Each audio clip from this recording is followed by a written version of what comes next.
spices I was already always in, right? Like that was in my family. Like I was already a part of that culture. So in Spain, when I tried out this project on teas, I didn't have much idea. Like I enjoyed my teas, but I didn't have any idea on how to blend those. So we went to this store in Madrid, a very small family run store. We went there, and they said that you really into teas. Like let me introduce you to my tea sommelier. So the tea sommelier was Helena, and she joined in. We met her on a weekend. It was me and one of my associates, Tomasz. So the both of us went there to the tea sommelier. We told her about how we want to learn about teas, and then did a couple of tastings with her. She taught us about how blending is done. You can't just blend any tea with any spices, any dried flowers. There you have to make sure that the flavor profile of the flowers matches the teas and the spices. No rain. Well, folks, welcome to the Naren Agarwal show. Today, I have with me a buddy of mine who's an entrepreneur, passionate entrepreneur. I met him in Europe while we were traveling, and we just hit a chord, and we've been in touch since then. This guy has started his own company and into the e-commerce business of gourmet teas and spices, showing the world and India the beauty of what India has to offer in terms of its spices and teas, and blending them in unique ways. And more importantly, he is somebody I admire because of the way he travels. He's truly a traveler. I really distinguish between tourism and travel, and this guy really brings forth the traveler aspect that I look into him, and that's why I'm inspired. My buddy, Ayush Gupta. Ayush, bro, welcome to the show. Thank you so much, Naren. It's a delight to be on the show. I've been watching this show for a very long time. It's great to be on it. It was lovely meeting you. Thank you for inviting me. Thanks for being here. Your shirt, your background, everything is so well synced. It looks like you're prepared. Thank you. All the way from Delhi. So, Ayush, you and I met on a journey in Europe, right? Right. And at that time, you were studying, and I was also studying in Europe. Right. On this bus journey, and we've always kept in touch since then. And it was cool, I think, when you came back and you had this idea. We discussed about how you started this company. So I was curious to have you on board and learn more about Tasyam. That's the brand and the company that you started. Right. So I used to deep dive straight into it. Mm-hmm. After a great education in Europe, where you lived about 2 years in France, studied, worked, 6 months in Germany, 6 months in Spain, in cities like Madrid and Palander, coming to India, starting a company. How's that journey been? And what motivated you to start this business that you're right now into? Right. So it was more of a reverse cultural shock for me when I came back to India than it was a cultural shock when I moved to Europe. It was easier to slide into what's happening there. It was more comfortable there. When you're back in India, there is some stuff that you have to relearn that you chose to forget when you moved abroad, where things are much easier, lifestyle is more happier. That's true. Again, it's great to be back home. It's great to live with your family and the place that you've been living for all your life. So they started. So I was doing this masters in Europe, of which I took an exchange program in Spain and did a specialization in entrepreneurship. So there we had to work on our own projects. So it was just a class project. So I started this brand, Tasyam. And initially started out with a couple of teas to experiment, because tea was really catching up in that moment, like exotic teas, oolong, white tea, and green teas with blends of rose and natural herbs. We were getting into it. It started as a project. We launched it, not initially, but we pitched it to our class teachers towards the end of the semester. Got great feedback from it. We also got to pitch it to a couple of big companies in Spain. So we had a complete pitch round there, and we got really good feedback. So I thought that why not come back to India and actually start it out. So so you came up with this idea of gourmet teas as a college project. As a college project. And got great feedback. So you thought, wow, might as well go out of the simulation mode and go into action mode and real life mode. Right. Wow. So we got to scale up. So when I started out, it was just me. So I had a very small office, about 160 square feet. And it was just me. I was the employee. I was the manager. I was the packaging guy. I was doing everything. So I was getting like 1 or 2 orders a day, and barely 20-25 orders per month initially. It was just teas, and then we grew into more products. We got really good feedback. We improved our packaging, changed our products, added more products. So now we have about 200 products. We have a manufacturing unit in a food park industrial area, and we fulfill 15 to 20,000 orders a month. So it has been a great journey that way. And Wow. it really did bootstrap from the. So like starting with 160 square feet office, one or two orders in a day. Yes. Now you're doing 15 to 20,000 orders a month Right. with over 200 products, Yes. and all are niche and sort of gourmet sort of products. Yes. So what we do is, so what we focus on is a lot on health. So we don't. So if you buy something as basic as a garam masala from any brand, you'd find cheaper products than ours. But then, if you read the ingredients clearly, you'll see coriander powder or salt added to it. So those are just fillers, which bring down the potency of the spice mixtures, but reduces the price also. So we don't do that. So we only focus on the higher quality products and made with real ingredients. No chemicals, no preservatives, nothing at all. Just pure products delivered to you. So we cater to an audience which is conscious about their health, and they don't mind paying an extra buck to get quality products. Wow. And you're mainly probably shipping to a lot of the cities in India, right? Because here is where that conscious consumer is, who really cares about their health and can also afford, a more niche and higher Right. quality product.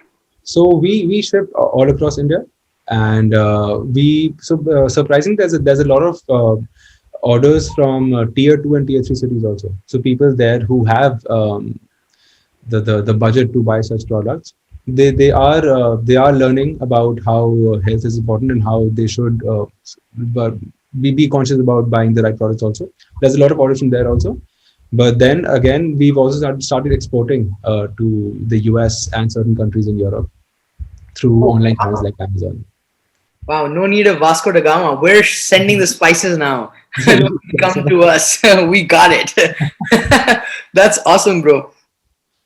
Brother, I want to learn a little more about spices because it's something that we hear about in general, spice blends, this, that. But what really goes on in blending spices? Why are certain products so used, like the garam masala? What's the science behind blending spices, and why are they such a big business? See, blending spice is something that can be done at home also. What we do is we add convenience. So we add value by adding by giving you convenience to the consumers. What we do is, so you can make your own garam masala. You can get the ingredients from us. So we do whole spices and we do and mixes also. You may order whole spices, grind them by yourself at home, but it's hard to get the right proportions all the time to get consistency. So that's where we jump in. So we have our age-old recipes. So we have been involved in the spice trade and spice business since 1921. So we know That's what about 100 years. yes, it's 100 years now. Wow. So we know the recipe, we know what is the correct blend of spices that's required, which would add flavor to your dishes. So that's all about it. But if we go one step further, so our core product is hing. Hing is something that we've been excelling in. Asafoetida in English, Asafoetida. right? Yes. So the scientific term is Ferula asafoetida. It's a plant. It's primarily grown in Afghanistan, Iran, Tajikistan, Kazakhstan, and all that region. So it comes in a gum form. Surprisingly, it's not used there. It's not eaten there. It's only consumed primarily in India. India, yeah. We are trying to make that go abroad. So a lot of our consumers in the US are Americans, are not Indians. They're Americans who want to switch to asafoetida because of its health benefits and the way it smells and like if you eat garlic, then you reek of garlic. If you reek of onion, but that doesn't happen with hing. So once you've consumed it, there's no bad odor coming out from your mouth, and it has amazing digestive benefits. So coming back to the blending, so that oleoresin has to be blended with wheat and another oleoresin from similar regions to prepare what we call in India as bandhani hing, bandhani or bandhani hing, which is compounded hing. So that blending is done to reduce the potency of the hing, because it's so strong. If you just like take a sniff of it, like whiff of it, very close to your mouth in its raw form, it will burn your nose. So it has to be toned down. It has to be toned down, brought down to a potency where it can be used easily by the consumers. And also, like hing is a brilliant thing. So it's like mangoes. So in mangoes you have like tens of 20s of varieties, langda and safeda and the cherries. Similarly, we have a lot of varieties of hing. So we have to cherry pick. So hing is so particular. Why? Because you have to cherry pick the right varieties and blend them together first to bring out the flavor. Oh, You wow. can't just take out any hing and then just blend it with wheat and then you have it. No, it doesn't work that way. So you have to. So like I was formally trained by my grandfather for about 2.5 years before I could understand what hing is and how to understand which hing to blend with the other hing and then what product you get in the end. So to get to that flavor profile that will go with a certain dish, then we create that. So So for that's about 100 years, your family is into the spices trade, and hing is one of your master products that you guys really excel at. right Hing is a resin from a plant. from the plant. So you cut Wow. the root of the plant and then that resin comes out. So that resin is then blended to tone down the potency and that's what you get. And it's dried to become a powder. What was that process like, learning about different sort of hings and blending that with your grandfather? It took a lot of time. So we had to do blind tests. Like it took me 2 years to understand what hing is what and how to differentiate because there are certain nuances that if you miss out on them, if you blend the wrong varieties of hing and the wrong batches, then it totally destroy the end result. And making one batch of hing can take any day, anywhere between 1 week to 2 months. So there's a lot of stuff, a lot of secret recipes and procedures that go into it to prepare that perfect blend of hing that you get. Wow. And what are some health benefits for people who don't know about hing so much? And we just hear it passingly. And for the international audience that's probably never heard of hing before, Right. Right. yeah. What are some health benefits? Why do people consume and how do they consume it? Right. So in Europe, it's called the devil's dung The because devil's dung because people are I think some old French chef named it as the devil's dung because it's too strong a smell for them. I've read like in the Roman era, hing was used in food back then also. Now about the health benefits, it, it it it has antibiotic properties also. The first thing that's great for you is first the flavor is the first thing that you understand, right? But after that, the health benefits come in. So it helps you digest your food. It helps with relieving bloating. Again, it has antibiotic properties if you're suffering from certain illnesses, and it's great for your skin. It has a lot of antioxidants, so it's a complete superfood. And the great thing is that you just have to add a pinch to your food, and then that's it. Yeah, that makes so much sense because I remember even my mom, when she cooks dal or the Indian lentil, she always adds a hing. And I think everybody in India always adds a pinch of hing in the dal, which might not be as easily digested. But she says adding hing makes the dal Right. and the lentil much easily digestible by your system. So, and Exactly. she literally adds a pinch. And I Yeah, was wondering, like, how does that actually help? right. But what you say, and it's an age-old thing in India, right? Anybody who's making dal anywhere Right. always adds hing. Right. Our hing is now used for like making Western dishes also in the US. Like we heard from a consumer that they've added hing to their pastas or to their sandwiches, like just a pinch of it. So there are new users coming out. You don't have to use it. You don't have to go through the pain of cutting onions or garlic. You just add a bit of hing to your dish and then you're good to go. Wow. So that's interesting, actually, right? So for people who don't really go for onion and garlic and who Mhm. want to avoid that odor or just don't have a preference for it, if they add hing, it adds that oomph to the food and that kind of a flavor to the food. Exactly. So a lot of people from the Jain community who do not use garlic or onion, they use hing a lot. Hing Okay. is the main ingredient because otherwise, how do you get the flavor? That there's no other way. So hing is a very key ingredient for the Jain community. Wow, guys, for who those who haven't ever smelled hing, I don't even know how to describe it. It's very unique, and if you taste it in food, it's very different. You can't just have it like that, but when you add it to food, it just brings out a whole different flavor and Right. adds so much food to the food. Like it's almost like a small magic powder. Totally. Like I generally keep a small bottle of it in my laptop bag and my study also. I'm just addicted to it. So I just keep on sniffing on it every now and then. I'm not sure if everyone's going to do that, but that's how much in love with hing I am. What's really unique is I always thought hing is very like Indian, like, but I'm surprised to hear that it actually grows in Afghanistan and all these regions. Yes. Do you know like about the history? Like, was it actually brought by them, or we've always used it? Um, So there was a lot of trade happening, right? And a lot of our ancestors probably also came from Persia and around those areas. So they brought it from there. But it was never used there. They tried to grow hing in India They're having several projects in which they've tried, but they've always failed because the weather that's required, the perfect weather is the weather that you find in those countries. You cannot just replicate it here. It's the soil, the weather, everything. No matter what you try, it wouldn't be the same flavor. And flavor is the key part of heat. You cannot have just any flavor, even if it has the health benefits of it. The flavor can make or break your dishes. Wow. Coming to e-commerce, Hing is a very traditional sort of item in India, right? Traditionally sold in stores or grocery stores, etc.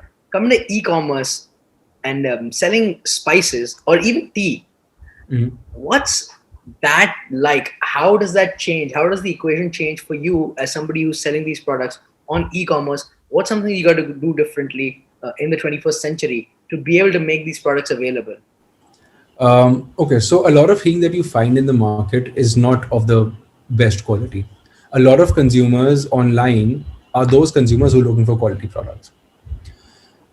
To reach out to those consumers, online platforms were the best for us. If you go back to 2017 is when we started. Hing wasn't a big part of e-commerce sales for any platform, be it Amazon or Flipkart. So our brand was the brand that started it all on e-commerce for Hing. You could find one or two major players making cheaper hings available for that's mass market hings. They were there, but there wasn't a market for it because people, those hardcore consumers who want really quality products, they couldn't find the right hings there. So we started it all out. So we went on to Amazon. We supplied our products there. We saw more brands coming in, which is always great to have more competition. There was more competition. There was more consumers. There was more brands. There was more consumers. It was just a big crazy chain reaction that happened on e-commerce platforms. Then we got contacted by Amazon's Cloudtail. So our hing was one of the top selling hing on Amazon. So now we supply directly to Cloudtail, which is Amazon's own company. So they buy it from us and then they supply it. They market it for us also. So that's how it all started. And then we have a very loyal consumer base for us who buy our hing, then also our different products, be it dry fruits or spices or tea, coffee, anything. So we have our own consumer base there. And that's Tasyam, right? Tasim. Tasyam. So that's the brand name that you sell your hing with too. Right. Coming to teas. Okay, I'm intrigued by teas, and I know we were speaking earlier, and you have Helena as in. I think you met her in Spain, and she's one of the tea sommeliers that really help you understand about tea, mixing tea. Bro, is this a fad or is this real? Does it actually take so much to blend teas? What is it like? What's the science behind it? I don't get any of it. It's just too fancy for me. Right. So okay, so spices I was already always in, right? Like that was in my family. Like I was already a part of that culture. So in Spain, when I tried out this project on teas, I didn't have much idea. Like I enjoyed my teas, but I didn't have any idea on how to blend those. So we went to this store in Madrid, a very very small family-run store. We went there, and they said that, "Are you really into teas? Like let me introduce you to my tea sommelier." So the tea sommelier was Helena, and she joined in. We met her on a weekend. It was me and one of my associates, Tomas. So the both of us went there to the tea sommelier. We told her about how we would want to learn about teas, and then we did a couple of tastings with her. She taught us about how blending is done. You can't just blend any tea with any spices or any dried flowers. There you have to make sure that the flavor profile of the flowers matches the teas and the spices. So initially in the first 6 months when I came back and I launched this brand, before launching any of the teas, I made a couple of blends by myself. I sent them to Spain to Elena for her to try it out. 90% of them failed. She's like, no, this does not work. This does not work. This will not work. It's a really bad blend. And I was like, I wasn't very happy about it initially. I was like, why? It's just mixing stuff, right? Yes. That's not how it works. So we had to select certain types of green teas from certain or white teas or oolong teas from certain gardens, which would have a flavor that would be complemented by the flowers or the spices that we add. So that's really important, and that's something that you only understand by experience and by having someone like Elena in our team for us to understand. So there's a lot of, I wouldn't say theoretical science that goes into it, but there's a lot of sensory science that goes into it for you to understand how and what to blend together. Wow. Bro, and in general, for a layman to understand, what's the difference between like oolong tea green tea, these new teas that are coming up, Right. what's the general difference? Oolong, green, white tea, or like the black tea that we're served in India? I'll give you an idea about it. So what happens is tea. The scientific term for tea is Camellia sinensis. So any tea that you find, be it white, black, oolong, green, it's all Camellia sinensis. It's the same thing. It depends on how it's grown, for how long it's grown, and how it's processed. It is the same thing. It comes from the same plant. Okay, White tea and your black tea both grow on the same plant from the same seed. They grow, okay, and then you pluck them at a certain time. So white tea is very, very immature. So you pluck it initially. Black tea and green tea are a bit more fermented. Green teas have to be walked, but they have to be cooked on a wok and then rolled together to form green teas. So initially they're all the same things, but it's the process that goes into picking them out and creating that end product. wow. Now, coming back to what you find as black tea in India, the small tea balls, that's called CTCT. So CTCT is again the same thing. But what we do in CTCT is that, so say imagine that the tea plant is about 3 feet high. For white tea, you'll only pick the top few petals. So you'll handpick the top few petals. If you chop the entire tree, which includes the stalk and stem also, and then you ferment it and then you roll it in CTC machines, that's what becomes your CTCT. So Oh, it's stronger also, of course, because it's processed. It's not artificially processed by adding anything to it. It's just that it's rolled and then it's broken and it's cut and it's twisted, and that becomes CTCT. it's So that almost like a sausage over tea. It's like everything together. right. That's exactly that. That's what it is. Okay, cool. And what you see, sorry, So that's the black tea. right. But then you also hear about herbal teas these days, right? People want decaffeinated teas. So, in all honesty, it shouldn't be called tea. That's called tea sand. Anything that's tea is Camellia sinensis. Whatever comes from that plant is tea. Whatever does not come from that plant but can be brewed, that's called a tea sand. So you can have chamomile tea sands or hibiscus or lavender or spearmint and rose and stuff. So you can also brew them, but you wouldn't get the health benefits that you would get from the tea. But certain people might choose to go for a tea sand because of their requirements for that product. But it's best to blend tea and tea sand and to make a combined blend together. Got you. Exactly. So the hibiscus tea, etc. It's basically just a brew. It gives you the feel for a tea because it's hot and it's got flavor, but it's actually not tea. It won't give you the effects and the benefits of a tea and doesn't have caffeine. But we Right. call it tea just for convenience. Right. Which is not wrong, but it's not technically It's right. not technically correct. Exactly. And brother, what's oolong tea? Oolong tea again is a longer fermented green tea. So Oh, it's it falls in the same spectrum. So there's white, there's black, there's green, there's oolong. There's also pu'ai tea. Pu'ai tea is something that's compressed and then stored for a couple of years. It's aged and then that becomes pu'ai tea. Uh, but together, all of it's the same thing. it's just different stages.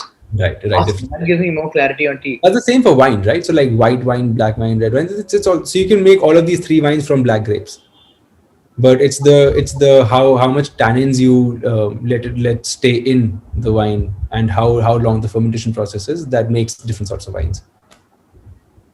Wow. Okay. This is a whole different world, and it requires a lot of what I loved about what you said is it requires sensory knowledge. Right. It's really knowledge of the senses, and I Right. guess that's why you really need to have a lot of that training that you went through with your grandfather, or like having a tea sommelier on board and learning from her and going back and forth. Right.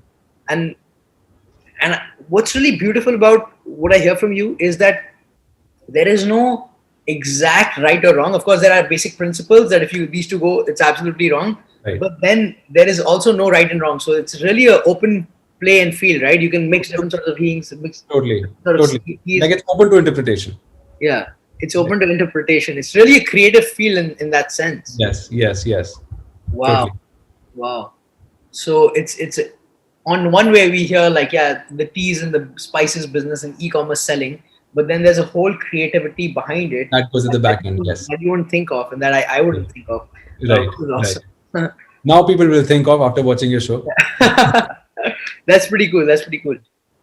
What's your favorite tea or blend that you like to have? I would say Shanti Chamomile. Okay. So it's a blend of Silver Needles white tea. So Silver Needles white tea is the epitome of white tea. It's very nascent buds, and then it's blended with whole dried chamomile flowers and rose petals. Okay. So we make a blend by the name of Shanti Chamomile. It's called Shanti because it's a very, very calming and relaxing tea. It's something that you can drink before sleeping also. And chamomile, of course, induces sleep. And white tea is not too much high on caffeine also. So it's a great blend that we made. We called it Shanti because my father's name is Shanti Sarup. So we called it Shanti. He has a very calm personality. So we thought, okay, let's name it Shanti.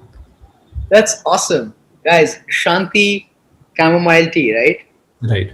Nice. So that's got a blend of these niche Silver needles white tea. Sylvan Silver needles, silver needle white tea. Okay, silver needle white tea, some rose and chamomile. rose and chamomile. Nice. That sounds awesome. I'm not much of a tea person, but I might try that out actually. You definitely must. I should have bought that for you. I'll send it across. Thank you, bro. Ayush, bro. I want to talk a little bit about the traveling part. Of course, you're an entrepreneur, the tea, spices business, etc. But also, a big part of you is a traveler. You've been to about 20 odd countries, lived abroad. What inspires you to travel, and why do you enjoy traveling so much? So when I was in Europe, I got to travel a lot to a lot of countries from there, from my base countries that I was living in. One of the best things that I saw while living in Europe was that every few kilometers the country changes. Every 100 kilometers the country changes, and then the cultures change. So before leaving for Europe, I learned a bit of French. Just for 3 months, I took a course here, learned the basics of French, and when I moved there, I made it a habit to interact with more and more French people to improve my language and to understand their culture, which is very, very important. If you live in a country and you really want to blend in with those people and those people and the cultures, you have to understand the language. You have to know the language. You have to mold yourself according to them. So I got to travel to a lot of countries, and then having learned their language, it opened up my brain a lot. So if I traveled to to Amsterdam, I would try to pick up bits from their language also. So so one really strange thing is, so in Netherlands, orange juice is called jus d'orange. Now, jus d'orange is a French word which means juice of orange. It has the exact same word in Dutch, even though the languages are totally different. Why? Because when Napoleon went to Netherlands, when he captured that, so he took orange juice and then some certain words from France Translated Dutch, yeah. so those little experiences that I had, that made me go deeper into languages and cultures. So I learned a bit of German also, then a bit of Spain. That made me want to travel to Spain. That's why I chose to live in Spain for a while, because I learned a bit of Spanish and a bit of German. So I moved to Germany also. So I got to I did a lot of solo trips from country to country. I went to Poland and all of these countries, Belgium and Portugal. So I had a lot of solo trips where I got to meet new people, and by new people, it's local people that I met. So you know a bit of their language, you can understand. So having learned 3 or 4 languages, you get to learn more languages just through those languages. Just combine all those words together, and then you can speak a bit. So if you know a bit of Dutch and a bit of English, then you can do a little bit of German. If you know Spanish, French, and a bit of Italian, then you can do Portuguese also. So the best thing was to get to meet new people and experience their lifestyles and their lives. So And that's what motivated me the most. what I really loved about you is like the kind of attention that you paid to learning languages. Even I was in Europe, but I didn't put that much attention and focus to learn the language, to be honest. Right. But what was really cool about you is I saw your phone, and like and you told me this, whichever country you went to, the Right. local language there, you changed your phone language to that country's language. Yes. That's Yes. so tough. Right, because you're on the phone all the time, right? So if you're in a country and you're using that phone, you're seeing all those words, then you get accustomed to those to reading those words, and then it just makes it easier for you to get by in that country. Guys, that's such a hack for those who want to pick up languages when you're traveling or you're in a country for a long time and you want to pick up the language. Change the language on the phone if you're as bold as Ayush. I didn't have that boldness in me, but that's awesome, bro. Thank you. Ayush, you've told me this crazy story, but I want you to repeat it. And this is when I asked you, what's one of the craziest trips that you've ever had? This is a long story, guys, but Ayush, I want you to tell it in detail. This is too amazing a story for me, and it really brings out the power of going with the flow in life. Sometimes, not being so logical and thinking so much, and what that can lead you, as long as you're aligned well in your heart and you go in with a happy heart. So, Right. Ayush, tell me the story, this crazy story, one of the craziest stories of your travels. This is one of the most fun stories for me. Like one of our friends might even write a book about it. It was the craziest thing that we had. So we were living in Germany, right, in the city called Fallender. It's a small town with about 8,000 people in it. That's it. Yeah. So 1,500 were students, and about the rest 6,600, 6,500 people were retired German people living in that town. That's it. So it's a town between Cologne and Frankfurt. It's a very small town there. So it was a weekend. It was a Friday or Thursday, and my friends are like, "Hey, do you want to go to France right now?" So I'm like, "I'm not sure. I have an exam on Monday."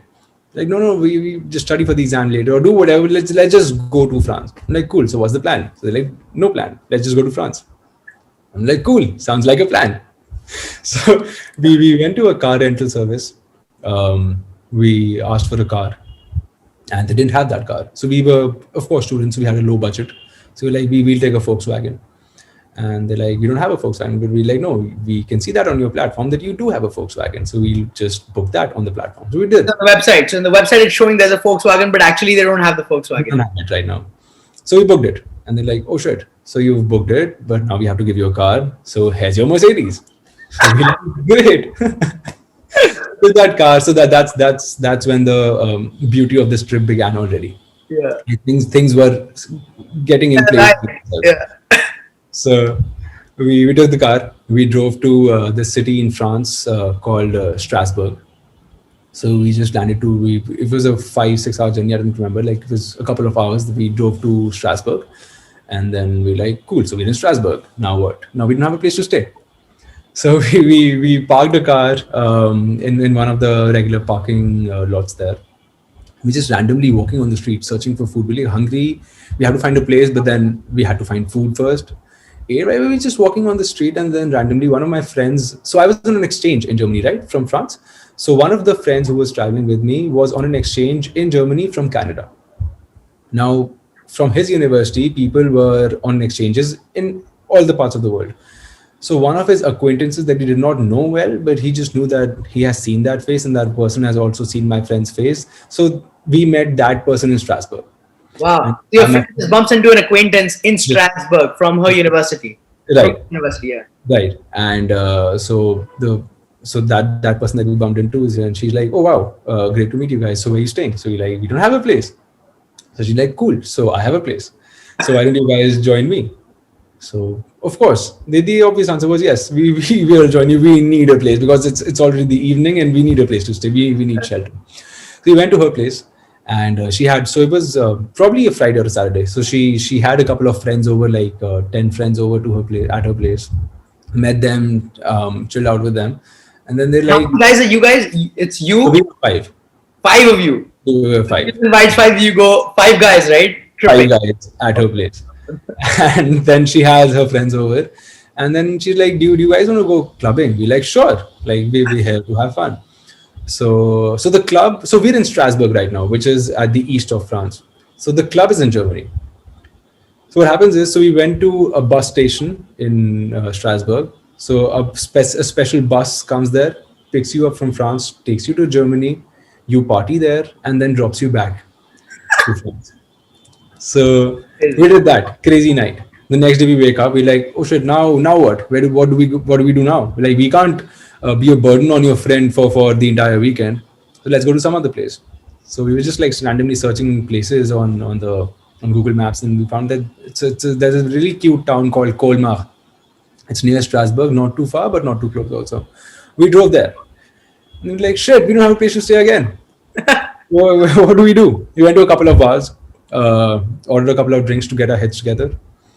And then we're like, okay, let's find a place. One of the friends suggested that how about we go to the Black Forest in Germany. So we didn't think much about it. We're like, yeah, sounds like a great idea. Let's go to the Black Forest. So we drove to the Black Forest. again having no place to stay. So this friend had this application in his phone called the Couchsurfing. Couchsurfing, yeah. Couchsurfing is a concept where you stay at people's places, or you become hosts or visitors for people. You don't charge them, you don't pay anything. You just socially stay at people's places, and then you exchange stories. Or People have used Couchsurfing, exactly. If you're going somewhere and you don't want to pay for a hotel and you want to meet somebody local, you just go on Couchsurfing, see if in that town there's somebody who's got a couch, and they can just lend you their sofa and you can sleep and spend the time with them, and leave. So you guys like looked up Couchsurfing, right? yes. So one of my friends did. So he found a person who's like, okay, cool. So I'm in this town called Schluchsee in Germany, in the Black Forest. So you can just come over and sleep there. So he said that we have 5 guys. We need like 5 couches or beds or whatever. Sleeping bags would also do. So we drove to Schluchsee. It's already 10 p.m. And we tried reaching out to that woman again on Couchsurfing, and then she stops responding. The only text we get from her is that that she sent a GPS location that just come here and that's where you find the place. So we're like, cool, but it's that GPS pinpoint that she sent, that was in the middle of the forest somewhere, like 5 kilometers from where we were at that moment. So we're like, yeah, we don't have a place to stay anyway. All the hotels are booked in this area. There's no guest houses or anything available. So we drove to that point. And it's 10 p.m., pitch dark, small town. You've never been there. Yeah. Right. So that small town probably had like 200 houses there. So we went to this other, even smaller place called Schonenbach. So that place had like 27 houses. That's it. That town had 27 houses, and that is it. So we went there, and then the pinpoint that she sent, that was pointing to a bus station there. So we parked there. We confused, like, what do we do now? So suddenly I get a message on my Couchsurfing account from this same woman, from the same host, that I believe your friend Jack has made a mistake by not being well informed or not traveling prepared or something, but I can't help you out. I'm in the middle of a surgery right now, so I can't talk to you. I'm a doctor. So we're like, okay, something bad's gonna happen now. I don't know what's gonna happen, but how did she get your Couchsurfing account information? That's crazy. That's crazy. So she probably saw that I'm one of this guy's friends on Couchsurfing.com. So she found me through that. I'm not sure if she talked to all of his friends or just me. It was by chance. There had no place to stay. It was snowing really hard also that time. So 2 of the guys in the car, they got off the car and they knocked on a random house. It was a big mansion there. So A random house. A random house. Just hoping for help. Like either that or we would have to sleep in the car. Like there was no other way, right? So they knocked on that house, and 2 couples came out, and they're like, yeah, you 2 guys, we will host you 2 guys at our place. And we're like, cool. So they gave a thumbs up in our car, and then we jumped out, and then the couples are like, oh, you aren't 2 guys, you are 5 guys. But since we said yes, why not? And we're drunk. So we're like, cool. So we went in. Literally knocked on a random person's house, they let you in, the 5 of you go into the house to crash in the night. Yes. So it's a beautiful, huge house that they had. They took us to the basement where where one of the guys lived. So it was their holiday house. So these 4 people were Swiss. So every now and then they would come to their holiday house in Schonenbach in Germany and stay there and chill out. So 200 years ago, it was a restaurant, apparently. It used to be a restaurant and a bar. So they had all those bar tables. They had those specific beer mugs and those beer taps and coasters of that specific brand. It was a beautiful place. So they took us to the kitchen first. They showed us the deep freezers and all the place and the chopping boards, all the entire kitchen, the slabs and stuff. And then they took us to the bar, where they made us pour beer in our own mugs, and then how to wash beer mugs. They taught us everything. Then we went to the drawing room, the dining room, and we're sitting there with these 4 amazing people that we're still in touch with. So we talk with them. So we send cards to them on Christmas. Wow. And they made a cheese platter for us. They got meat platters, biscuits, beers, more food, breads. So we chilled out with them for about 4 to 5 hours, had an amazing time, and then finally went to bed. So they arranged for couches for us. They turned on the heating for us and gave us blankets, and we slept comfortably, and they probably also slept comfortably, hopefully. The next morning we wake up and we can hear some voices outside our door. Yeah. Now we have senses. Now we are scared. Like, are we going to be murdered? And we saw that probably they're also scared. Are they going to be murdered by letting five random men into their house, out of which three look Indian? They're like, Six oh brown shit. guys in the house. So, but we we thought, okay, let's try going towards the door. So we went to the door. We interacted with them. They calmed down. We calmed down, and they were the sweetest people. They're like, "Do you guys want breakfast?" We're like, "Sure, thank you again." So at the backyard, so they had about a 2 acre lawn at the back of the house. So they made a beautiful they had a beautiful wooden bench and a table there. So we sat there, the four of them and the five of us, and we enjoyed an amazing meal for them. They cooked amazing breakfast for us, like eggs and omelets and breads and all of that, and milk and cereals. Amazing, with a beautiful view. So it's just the house at the back, and that desk, that chair and bench and table, and then it's just gardens and the Black Forest. Wow. Black Forest. But the trip doesn't end there. So we like, okay, now what do we do next? So we asked them for suggestions, like, can we go to a mountain or someplace? Can we hike? Can we go deeper into the forest? They're like, sure. Let's go to the small city. I don't remember the name of that city. So it's a very, very small town again. And so that place only had a couple of cafes that we went to, really niche cafes, and a huge chapel, which had an amazing, large, humongous dome. So that is apparently the second biggest dome that you find in Europe after the Sistine Chapel in Vatican. Wow. In a Just small huge. town in the middle of the Black Forest. Yes, yes. Just in the middle of the forest, there's this huge church, and it's beautifully maintained.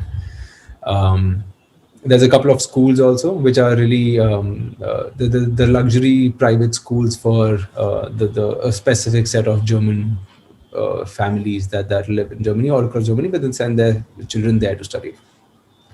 So now we're sitting at one of the cafes, and we have a beautiful view of the chapel on the right, covered by the forest everywhere, the Black Forest, and then we're having Black Forest cakes there. Black Forest cakes in Black Forest with a great Yeah. view. Wow.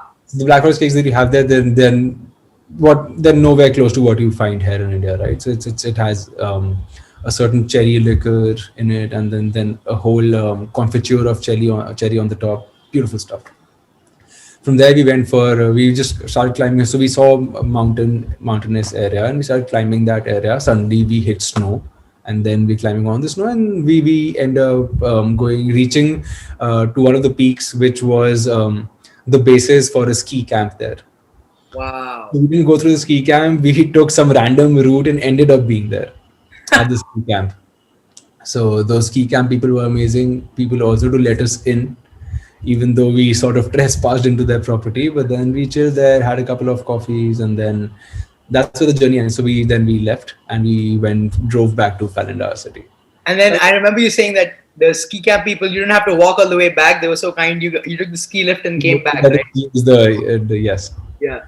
to go And you back. got in the car and you were back. Yes, This is a 3-day trip. 3 day trip. Folks, what a story. What a trip. Starts off with no plan, and down the line, you end up sleeping at a random person's house. This creepy lady knows that you're in town with your friend and sends you a pin location, and she's nowhere to be found. Yes. You have a view with of the Black Forest while eating Black Forest cake, fed lunches and dinners, and Yes. then end up at the ski camp trespassing and meet a random friend, an acquaintance who gives you shelter. Right. And the world is a beautiful place, and really, the world is full of amazing people. If someone Right. were to hear this story, they would know that it's how you're aligned. If you're aligned well and you're going with the flow of life with happiness in your heart, you Right. can, like, all these situations will unfold. What a crazy happy-go-lucky story, bro. What is your lesson from How did this? I get goosebumps when I think about the story? Like it's such a beautiful thing that happened to us, and that opened us to travel more. Like that wanted to make us want to travel more, go out and meet people, and invite people at our places also through Couchsurfing or Airbnb or whatever. And opens up a lot of opportunities and gates for you. Wow, Ayush, bro, what a story of travel. Amazing. Bro, it was so good to discuss with you about business, about spices, about tea, and then your traveling experience. Some cool tips that I learned was changing the language of your phone and Yes. having faith when you're traveling in people. That's a very good takeaway. Yes. Amazing. Anything else that you would like to say at the end? Not really. Like it's amazing to be a part of this interview. Like it made me relive all of those things that I've done and all of those things that went well by luck. So it's just great to reminisce about the past and having to discuss about that and sharing the story with you and your guests on your platform. Thank you, Ayush, bro. Folks, check his website out, Tasyam, and his brand if you want to look for premium, top quality spices, tea blends. And of course, it was great to have you on the show, Ayush. Thank you so much for sharing so much insight, brother.